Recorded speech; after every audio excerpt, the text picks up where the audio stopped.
It was just an ordinary day in the heart of the city, busy streets, honking cars, and the usual rhythm of life. But in one corner of town, something unusual was unfolding, something that would spark outrage, reflection, and eventually, an incredible twist no one saw coming. A shiny, sleek luxury car, the kind that turns heads wherever it goes, was parked outside a high-end boutique. A man, tall, composed, and impeccably dressed, walked toward the car, his movements calm and confident. But before he could even open the door, the situation escalated in a way that seemed to come straight out of a nightmare. From across the street, two police officers watched him intently. They weren't just observing, they were scrutinizing. Something about the scene didn't sit right with them, or at least, that's how they would later justify their actions. One officer muttered to the other, "A car like that for someone like him doesn't add up." The comment hung in the air, loaded with unspoken bias and judgment.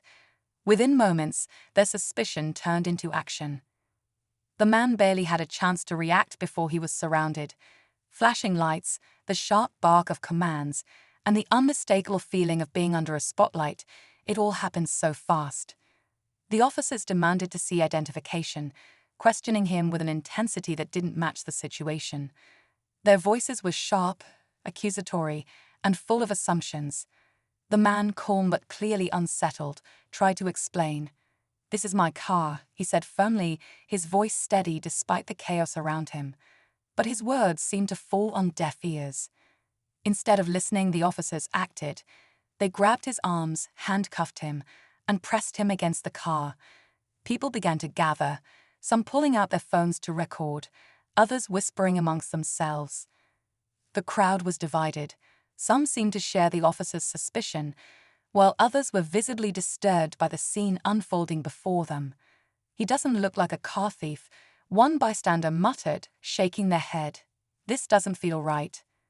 As the man was forced into the back of the police car, his dignity stripped away in front of the growing crowd, the officers began to dig deeper. They ran the license plate, expecting to find evidence to back up their assumptions. To their surprise, the registration matched the man's name. Confused, they dug further, trying to find any excuse to justify their actions, and that's when they stumbled upon something that stopped them in their tracks. What they found would not only change the trajectory of that day, but would also leave them questioning everything they thought they knew.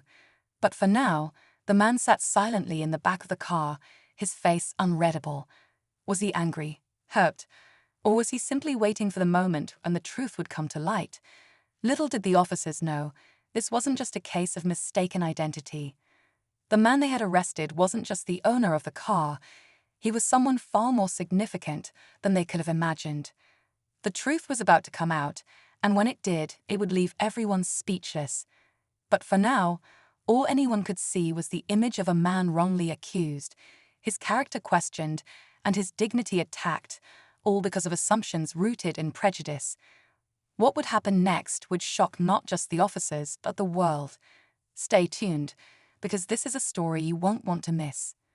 The police car sped through the streets, its sirens cutting through the city noise. Inside, the man sat still, his face unreadable. His silence wasn't from fear.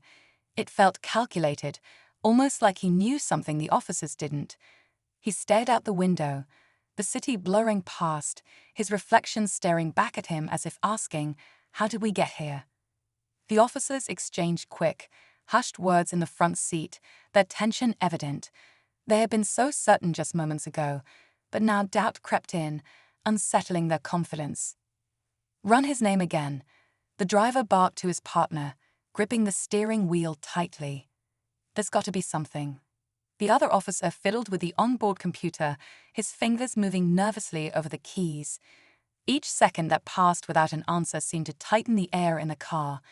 And still, the man remained silent, calm in a way that felt almost defiant. He wasn't protesting or pleading his case. He simply sat there, waiting. As the car slowed to a stop outside the precinct, the officer's earlier bravado had begun to waver. They opened the back door, and the man stepped out, his movements deliberate and composed. He didn't stumble, didn't falter, even though his hands were still cuffed. The crowd outside the station, a mix of curious onlookers and those who had followed the story on social media, had grown larger. Phones pointed in his direction, capturing every step he took. Whispers rippled through the crowd, fragments of conversations barely audible. He doesn't seem like a criminal. What's going on here? Why haven't they explained anything?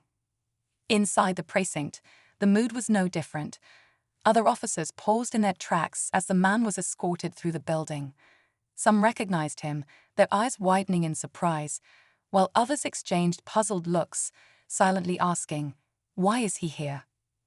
The man's calm demeanor only added to the unease, like he was in control of the situation despite how it appeared. It was clear he wasn't just anyone, but no one could quite put their finger on who he was or why his presence felt so significant. The officers led him to an interrogation room, the air cold and sterile. They removed his cuffs, but the man didn't rub his wrists or show any sign of discomfort. Instead, he sat down and folded his hands on the table, his eyes locking onto the two officers standing across from him. His gaze was steady, piercing, as if he could see right through them. It was a look that demanded respect, though they had given him none. "We're going to ask you some questions," one officer began, his voice firm but betraying a hint of uncertainty. "You need to be honest with us. This will go a lot smoother if you cooperate." The man didn't respond, his silence creating an almost unbearable tension in the room. The officer cleared his throat and tried again. "Start with your name. Who are you?" For a moment, the man simply stared at them, his expression unreadable. Then finally he spoke, his voice calm but commanding. "You already know my name. You've been running it through your system since you picked me up." His words hung in the air, a subtle reminder of their actions and the assumptions they had made. The officer shifted uncomfortably, but the man didn't stop. "Why did you tell me what you found?" The second officer, the one who had been quieter up to this point, leaned forward, trying to regain control of the conversation. "Look, this isn't about what we found. This is about you. You were seen near a high-end vehicle that doesn't seem to match." He hesitated, searching for the right words. "Your profile." The man raised an eyebrow, the faintest hint of a smile playing on his lips. "My profile," he repeated, his tone challenging. "And what exactly does that mean?" The officer opened his mouth to respond but stopped, realizing there was no way to answer without exposing the bias behind their actions. The silence that followed was deafening. Meanwhile, back at the scene of the arrest, the crowd had grown restless. Videos of the incident were already circulating online, sparking debates and outrage. Some were quick to defend the officers, saying they were just doing their job, but many others pointed out the clear racial bias in their actions. Comments flooded social media. Why was he stopped in the first place? This is exactly why we need accountability in law enforcement. Watch, he's probably someone important, and they're going to regret this. And they were right. The truth was already beginning to unravel, though the officers weren't ready for it. Back in the precinct, as they continued to question the man, a call came through on the desk phone just outside the interrogation room. The officer who answered it went pale, his eyes darting toward the closed door where the man was being held. He hung up quickly and rushed into the room, whispering urgently to the others. "What do you mean we've made a mistake?" One of the interrogating officers hissed, his voice low but frantic. The desk officer handed him a file, his hands shaking slightly. "You need to read this," he said, his voice barely above a whisper. The officer opened the file, his eyes scanning the pages. With each line he read, the color drained from his face. The man watched them in silence, his expression unchanged. He knew what was happening, knew they were beginning to understand who he was. But he didn't say a word, letting the weight of their realizations settle over the room. The officers exchanged glances, their earlier confidence completely shattered. They had been so sure of their assumptions, so quick to act on their biases. And now they were faced with the undeniable truth. The question remained, what would they do next? How would they handle the fallout of their actions? For now, the man simply sat there, waiting, his calmness a stark contrast to the chaos unraveling around him. The truth was out there, waiting to be revealed. But it wasn't just about who he was, it was about what his story would mean, not just for him, but for everyone watching. The world was about to find out the truth, and when they did, nothing would ever be the same. The room was thick with tension as the officers exchanged silent looks, the weight of their mistake pressing heavily on them. The man in the chair remained calm, almost as if he had anticipated this moment. He leaned back slightly, his composed demeanor unshaken despite the hours of questioning and the humiliating ordeal he had endured. The silence stretched on, broken only by the faint hum of the fluorescent lights overhead. Finally, one of the officers cleared his throat, trying to mask the unease in his voice. "Look, we might have acted too quickly out there. Maybe there was a misunderstanding," he said, avoiding the man's steady gaze. But the words sounded hollow, even to his own ears. He knew it wasn't a misunderstanding. It was a deliberate judgment call based on assumptions that were now unraveling in front of him. The man tilted his head slightly, his expression unreadable. "A misunderstanding," he repeated, his tone calm, but laced with an edge that cut through the room. "Interesting choice of words. Tell me, at what point did the misunderstanding begin? When you assumed the car couldn't belong to me? When you decided to put me in handcuffs in front of a crowd? Or when you ignored everything I said to try and prove your own narrative?" His voice didn't rise, but every word hit its mark, leaving the officers squirming in their seats. Outside the interrogation room, things were escalating. News of the arrest had spread like wildfire. The videos taken at the scene had gone viral, and hashtags demanding justice were trending across social media. Protesters were beginning to gather outside the precinct, their signs and chants a clear message. Accountability was needed. Among them were local community leaders, activists, and even a few familiar faces from the neighborhood who recognized the man. They shared stories of his kindness, his success, and his role as a mentor to so many. To them, this wasn't just about one man being wronged. This was about a pattern, a deeply ingrained issue that needed to be addressed. Back inside, the officers were still grappling with the reality of their mistake. The file in their hands told a story that contradicted everything they had assumed. The man they had accused wasn't just the owner of the car. He was a well-known entrepreneur, philanthropist, and advocate for racial equality. His name carried weight, not just in the city, but far beyond.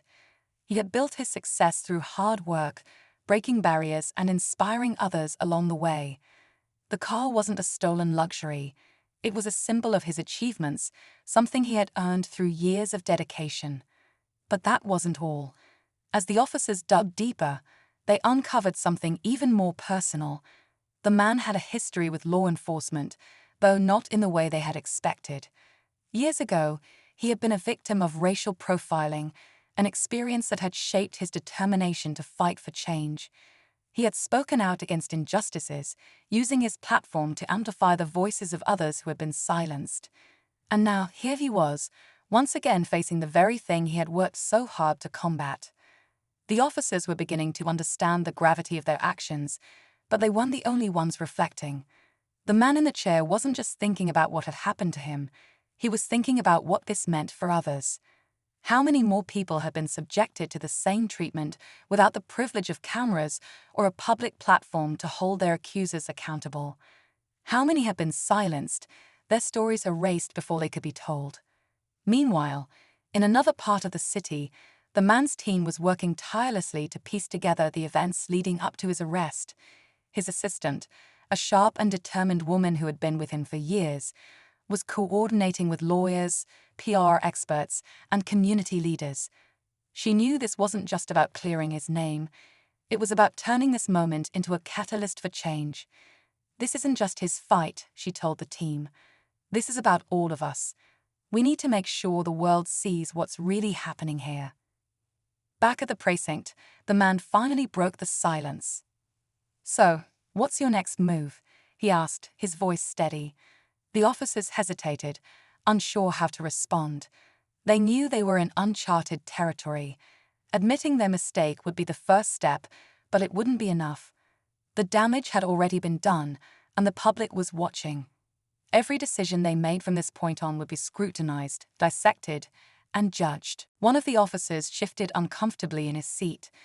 "We're working on clarifying the situation," he said, choosing his words carefully. But the man wasn't interested in vague promises or half-hearted apologies. He leaned forward, his eyes locking onto the officers. Clarifying the situation, he repeated, "Do you have any idea what you've done? Do you understand the message you sent to every person who looks like me? The message that says no matter how hard we work, no matter what we achieve, we'll always be seen as less than." The officer opened his mouth to respond but stopped, realizing there was nothing he could say to justify their actions. The man leaned back again, his calm demeanor masking the storm of emotions beneath the surface. "I'm not here to make you feel better about what you've done," he continued, "but you have a choice. You can keep trying to defend your actions, or you can take responsibility and do something to make it right. The question is, are you brave enough to do it?" Outside the room, the protests were growing louder. The chants echoed through the halls of the precinct, a constant reminder of the world waiting for answers. The officers knew they couldn't ignore it, just as they couldn't ignore the man sitting in front of them. The tension in the room was palpable, the air thick with unspoken truths and unresolved questions. As the hours stretched on, the conflict deepened, drawing in more perspectives and raising more questions. How would the officers face the consequences of their actions? How would the man use this moment to advocate for change? And most importantly, what would this mean for a society grappling with the weight of its own biases and injustices?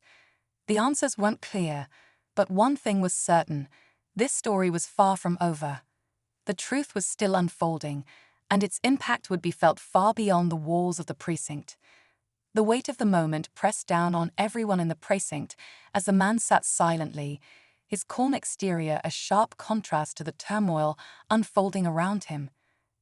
The officers shuffled out of the room, muttering among themselves, their voices low and filled with uncertainty. Their initial confidence, born of their assumptions, had crumbled into doubt and fear. Every decision they'd made that day now felt like a ticking time bomb, and they weren't sure how much longer they had before it exploded in their faces. Outside, the protests had swelled. The crowd stretched down the block, their chants ringing out louder with each passing minute. People held signs demanding justice and accountability, their faces a mix of anger, determination, and hope. News vans were parked along the street, reporters broadcasting live updates as the story captured national attention. It wasn't just a local issue anymore. It had become a flashpoint in a broader conversation about race, privilege, and the unchecked power of authority. Inside, the precinct buzzed with tension. Phones rang non-stop as calls flooded in from journalists, community leaders, and even city officials demanding answers. The officers involved in the arrest felt the walls closing in around them. They weren't just dealing with the fallout of a wrongful arrest. They were confronting a deeper truth about themselves and the system they represented. The more they tried to justify their actions, the more they realized there was no justification. Every piece of evidence, every detail about the man they had detained, pointed to one undeniable fact: they had been wrong. Meanwhile, the man sat in the interrogation room, his mind racing even as he appeared outwardly composed. He had been here before, though not quite like this. Years ago, when he was younger and less established, he had faced a similar situation, stopped and questioned for no reason other than the color of his skin. Back then, he didn't have the resources or the platform to fight back. He had swallowed his pride and walked away, determined to succeed in spite of the barriers placed in his way. But this time was different. This time, he wasn't just another face in the crowd. He had built something, earned respect and recognition, and he knew that what had happened to him today wasn't just about him. It was about everyone who had ever been treated unfairly, silenced, or dismissed. As the hours dragged on, the tension in the precinct reached a boiling point. One of the officers, a younger man who had been silent throughout much of the ordeal, finally spoke up. "We need to make this right," he said, his voice hesitant but firm. The older officers turned to him, their expressions a mix of disbelief and annoyance. "What are you talking about?" One of them snapped. "Do you know what kind of trouble we're in? This isn't just about an apology. It's our careers on the line." The younger officer stood his ground, his hands clenched into fists at his sides. "Maybe it is," he replied, "but it's not just about us. Look outside. Look at what we've done. This isn't going away, and the longer we drag it out, the worse it's going to get. We have a chance to take responsibility, to show people we're not afraid to admit when we're wrong. Or we can keep pretending we didn't mess up and watch this blow up even more." His words hung in the air, the truth of them undeniable. But admitting their mistake wasn't easy. It meant confronting their biases, their assumptions, and the systemic issues that had led them to this point. It meant acknowledging that they were part of a problem much larger than themselves. For the older officers, it felt like a betrayal of everything they had been taught to believe. But for the younger officer, it was a necessary step toward change. In the midst of the chaos, the man's lawyer arrived. A sharp, no-nonsense woman with a reputation for taking on high-profile cases, she wasted no time in demanding answers. "My client has been unlawfully detained," she said, her voice cutting through the noise like a knife. "You violated his rights, humiliated him, and tarnished his reputation without a shred of evidence. And now you're going to face the consequences." Her words sent a ripple through the room. The officers exchanged uneasy glances, realizing they were out of their depth. The lawyer wasn't just there to get her client released. She was there to make a statement. She knew the power of this moment, the weight it carried, and she wasn't about to let it slip away. As the lawyer continued to press the officers, the man watched silently, his mind still racing. He wasn't sure what would happen next, but he knew this wasn't the end. The tension in the air was almost unbearable, the weight of unspoken truths and unresolved conflicts hanging over everyone. Outside, the crowd's chants grew louder, their voices a powerful reminder that the world was watching. The officers were running out of options. They couldn't ignore the evidence, the protests, or the media scrutiny. But admitting their mistake felt like stepping into uncharted territory, a place where their authority was no longer absolute. They were teetering on the edge, and the man in the chair could see it. He didn't say anything, but his presence alone was a challenge, a reminder that their actions had consequences, and those consequences were catching up to them. As the night wore on, the conflict reached its peak. The man's lawyer pushed harder, the crowd outside grew louder, and the officers inside the precinct struggled to hold their ground. The tension was palpable, the stakes higher than ever. And as the clock ticked closer to midnight, it became clear that something had to give. The question wasn't if the truth would come out, it was when, and how much damage would be done before it did. The stage was set for a reckoning, and no one in the room could escape it. The clock struck midnight, and the air inside the precinct felt thick and stifling. The protests outside were unrelenting, the crowd's chants echoing like a heartbeat in the distance. The tension had reached a fever pitch, and everyone in the room knew they were standing on the brink of something bigger than themselves. But just as it seemed like the situation couldn't grow any more intense, a new piece of information came to light, and it changed everything. One of the officers, a woman who had spent most of the evening buried in paperwork and evidence logs, suddenly looked up from her desk. Her face was pale, her hands trembling slightly as she clutched a manila folder. She hesitated for a moment, unsure if she should speak up, but the weight of the discovery pushed her forward. Clearing her throat, she addressed the room. "I think you all need to see this," she said, her voice barely above a whisper.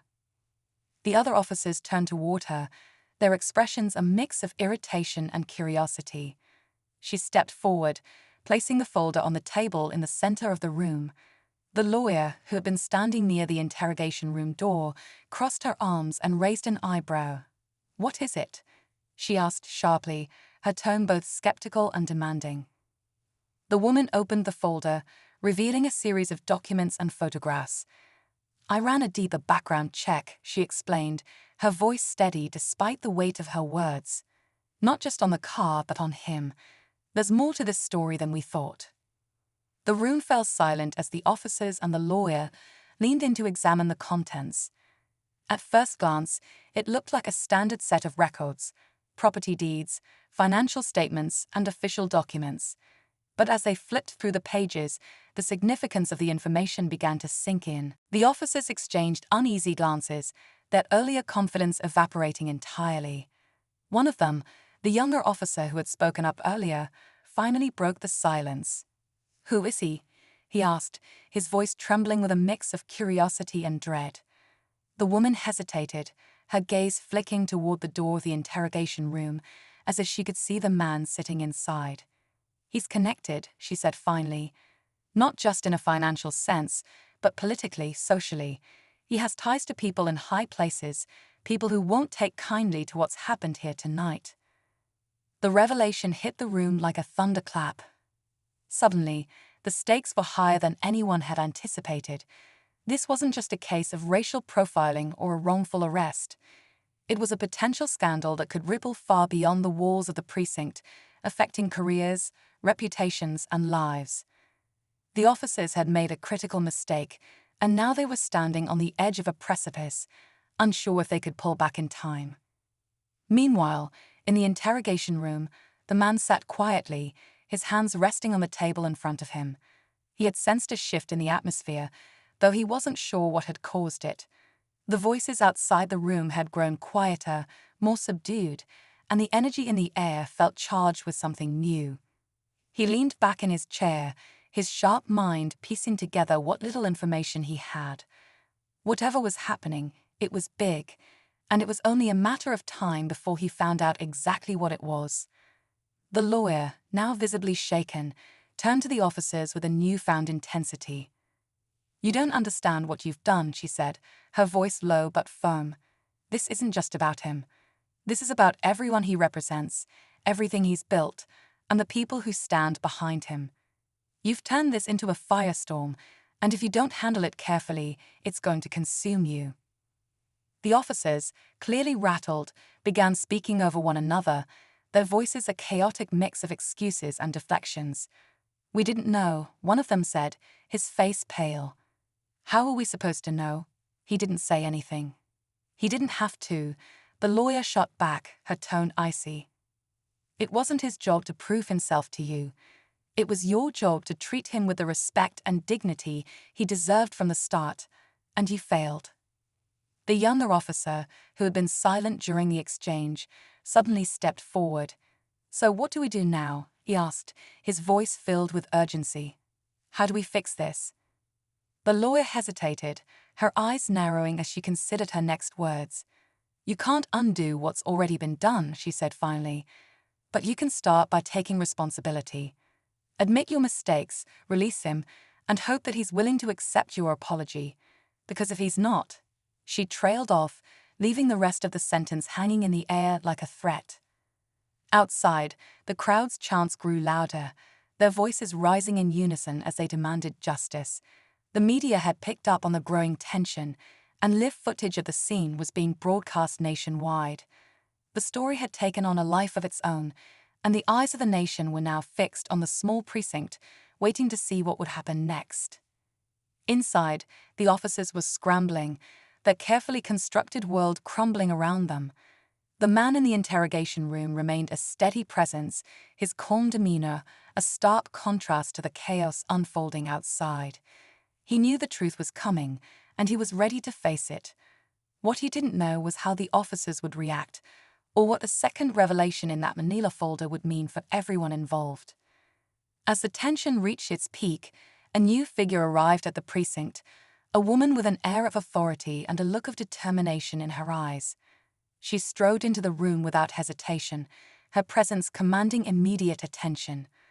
"I'm here to speak with your suspect," she announced, her voice cutting through the noise like a blade.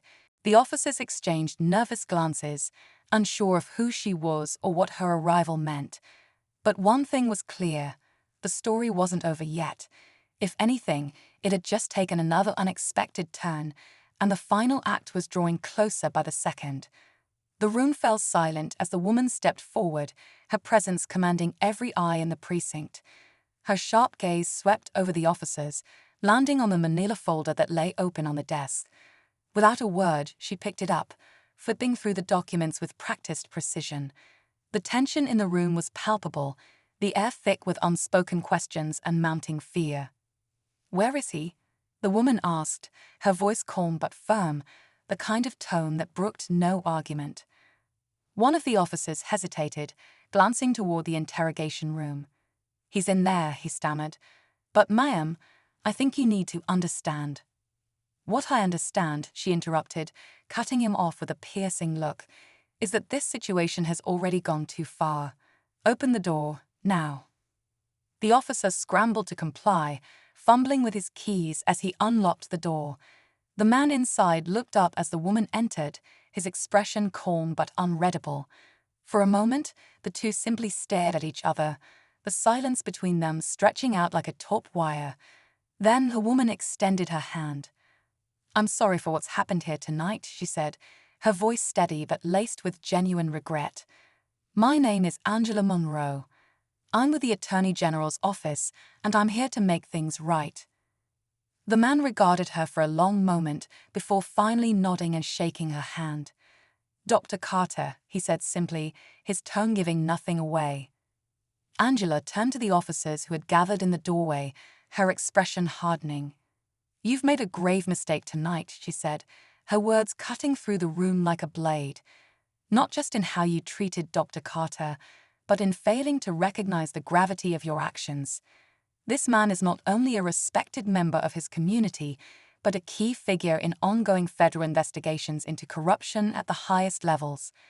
By detaining him, you've jeopardized not just your careers, but the integrity of those investigations." The officers exchanged panicked glances, their earlier confidence shattered. One of them, the younger officer who had questioned their actions earlier, stepped forward. "We didn't know," he said, his voice trembling. "We thought." "You thought wrong," Angela snapped, her eyes flashing. "And now you're going to face the consequences of your ignorance." But just as it seemed the situation couldn't grow any more intense, another revelation emerged. Angela pulled a smaller envelope from the manila folder and handed it to Dr. Carter. "This was delivered to my office earlier today," she explained. "I believe it's meant for you." Dr. Carter took the envelope, his brow furrowing as he opened it. Inside was a single photograph, worn and faded with time. His breath caught in his throat as he stared at the image. A young woman, smiling brightly, her eyes unmistakably familiar. Alongside the photograph was a brief note, "You're closer than you think." His mind raced as he pieced together the implications. The woman in the photograph was someone he had been searching for, someone he had nearly given up hope of finding. And now, the note suggested she was nearby, closer than he could have ever imagined. Angela watched his reaction carefully, her expression softening. "There's more to this than I think any of us realize," she said quietly. "But I promise you we'll get to the bottom of it." Dr. Carter nodded, his resolve hardening. Whatever the note meant, he knew one thing for certain: his journey was far from over. The events of the night had set something in motion, something bigger than himself, and he was determined to see it through. Carter stepped out of the precinct, his head held high, the weight of the night's events heavy on his shoulders, but his spirit unbroken. The crowd parted to let him through, their eyes filled with respect and admiration. But even as he walked away, his thoughts remained on the photograph in his hand and the mystery it represented. Back inside, Angela turned to the officers, her expression steely. "This isn't over," she warned. "There will be a full investigation into tonight's events, and I assure you justice will be served." As the officers nodded grimly, the younger one hesitated, then stepped forward. "I want to help," he said, his voice quiet but earnest. "I made a mistake tonight, and I want to make it right." Angela regarded him for a moment before nodding. "Then start by telling the truth," she said simply. "It's the first step toward redemption." And with that, she walked out, leaving the precinct in stunned silence. The story of the night had reached its climax. But its repercussions were only just beginning. Dr. Carter's journey was far from over, and the truth behind the photograph was still waiting to be uncovered. The night had been a turning point, not just for him, but for everyone involved, and the path forward was one none of them could have predicted. As the night finally began to give way to dawn, Dr. Carter sat alone in his modest but elegant car, parked at the edge of a quiet park. The photograph lay on the seat beside him, its edges frayed, the smile of the woman in the picture feeling both familiar and elusive. The events of the night played on a loop in his mind: the arrest, the confrontation, and the revelation that had changed the course of everything. But now, as the city slowly awakened, he felt a mix of exhaustion and clarity. The note had been clear: "You're closer than you think." But closer to what? For years, he had searched for answers, following leads and whispers about a part of his life that had been lost to him. He had always been driven by an inner need to understand the pieces of his past that had been taken from him. The picture of the young woman only deepened his resolve. Was she part of that missing puzzle, or had someone placed it in his hands as a distraction from the larger forces at play? Angela Monroe, ever precise and composed, called just as the first rays of sunlight pierced the horizon. "Dr. Carter," she began, her voice softer now, stripped of the authority she had wielded in the precinct. "There's been a breakthrough." She paused, as though choosing her words carefully. The note, it was delivered by someone who left no trace, no name. But we've identified the handwriting. It matches someone who was reported missing several years ago. Her name is Sarah Wells. The name hit him like a jolt. Sarah Wells. The name felt familiar, like an echo from the edges of a dream. "And the photograph?" he asked, his voice calm but weighted with anticipation. "We believe it's her," Angela replied. "She's alive, Dr. Carter, and she's here in the city." For a moment, the weight of those words settled heavily around him. The photograph wasn't just a fragment of the past, it was a lifeline to the present. He didn't know what role Sarah played in the intricate web of his life, but he knew he couldn't let this moment slip away. Angela's tone softened even further as she said, "I'll help you find her. It's the least I can do after tonight." True to her word, Angela's resources proved invaluable. Within hours, they traced Sarah to a small, community-run shelter just outside the city's bustling downtown. The shelter was a place of quiet resilience, its walls lined with donated books and photographs of those who had found refuge there. As Dr. Carter stepped inside, his heart raced, each step echoing in his chest. He carried the photograph in his hand, holding onto it as though it were a compass guiding him forward. The woman who greeted him was older than the young face in the photograph, but her eyes held the same spark. She looked up from where she was folding blankets, her expression shifting from polite curiosity to something deeper, something almost like recognition. "Dr. Carter?" she asked, her voice trembling slightly. "Yes," he said, his throat tight. "And you're Sarah?" She nodded, tears welling up in her eyes. "I've been waiting for this moment," she said softly, her voice breaking. "I never thought you'd find me." In that instant, the weight of years seemed to fall away. Sarah reached into her pocket and pulled out a folded letter. "I wrote this for you a long time ago," she said, pressing it into his hands. "I didn't know if I'd ever get the chance to give it to you." Dr. Carter unfolded the letter with care, his hands steady despite the storm of emotions brewing inside him. The letter spoke of loss, of separation, of a young girl torn from her family and placed into a system that hadn't cared to preserve the ties that bound her to her past.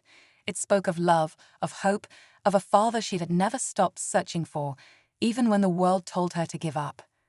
"You're my daughter," he said finally, his voice barely more than a whisper. The words felt foreign but right, as though they had been waiting to be spoken for decades. Tears spilled down Sarah's cheeks as she nodded. "I never stopped looking for you," she said, her voice filled with equal parts sorrow and relief. "Even when I didn't have the resources, even when it felt impossible, I'd always believed we'd find each other." The embrace that followed was one of pure, unspoken emotion, a moment that seemed to stitch together years of pain and longing. For the first time in what felt like forever, Dr. Carter felt whole. The woman in the photograph wasn't just a piece of his past, she was his future, a connection to the family he thought he had lost forever. Outside, Angela waited by her car, watching the scene unfold through the shelter's window. A rare smile graced her face as she witnessed the reunion. She had spent her career chasing justice, but moments like this reminded her why she had chosen this path in the first place. As Dr. Carter and Sarah walked out together, the city seemed to hum with a renewed energy. The crowd that had gathered the night before had dispersed, but the echoes of their chants for justice still lingered in the air. News of the events at the precinct had spread, sparking conversations about accountability and change. The officers involved were facing investigations, and reforms were being demanded at every level. But for Dr. Carter, the night wasn't about the failures of a broken system or the injustices he had faced. It was about finding something he thought he had lost forever. As he and Sarah stepped into the sunlight, the future stretched out before them, full of possibilities.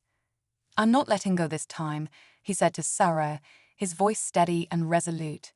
"We've lost too much time already." Sarah smiled, her eyes shining with hope. "Neither am I," she replied. "This is our chance to start again." And with that, they walked away from the shelter, their steps in sync, their hearts finally at peace. The journey that had begun with suspicion and misunderstanding had led to something far greater, a story of redemption, resilience, and the unbreakable bonds of family. For Dr. Carter and Sarah, the road ahead was one they would walk together, hand in hand, ready to face whatever came next.